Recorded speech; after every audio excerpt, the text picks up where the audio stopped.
Арби Мамакаеву довелось жить и творить в непростое время. В 40-е годы он был арестован и сослан в Магадан, а после возвращения на родину оказался заточен, как инакомыслящий, в психиатрическую больницу. Он прожил неполных 40 лет, 14 из которых провел в неволе. Но его литературное наследие не только обогатило молодую чеченскую литературу. В переводах русских поэтов творчество Арби Мамакаева обрело и русскоязычных почитателей. Арби Мамакаев даймок. Бастианнан аламуа хыздашула манаш.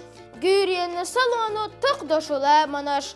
Моқазақ суйсанна шахвелла волчына. Тамхилла малханде касуна тахна. Дайинчу кондарин варшашца келина. Сирла чушауданин хесашца ерина. Сандагна духязна даймяхкан аринаш. Шулмерза хугирю яхьолчу дагна. Духара дадахка дунянна бодадох. إرسنق جيتنا ونانا تدايموك شانانا صنعو مرزوانتا بيزنا ورق زيوروات تيشاسو تيق الله خلداو. Что ж, таков и был Арби Мамакаев, всецело преданный чеченскому народу, мечтающий о его великом будущем, мучительно переживающий его боли и беды, всем своим творчеством призывающий беречь свободу и счастье.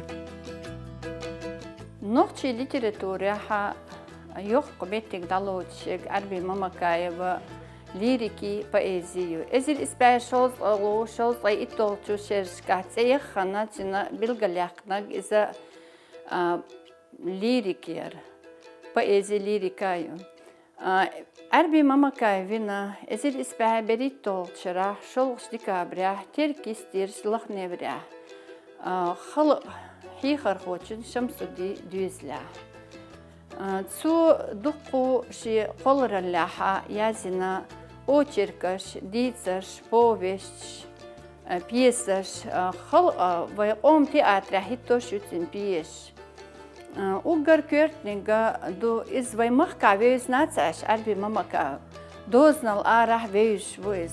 Не страшны нам бури и ненастья. Пусть над нами солнце ярко брызнет. Только так мы завоюем счастье для себя и для своей отчизны.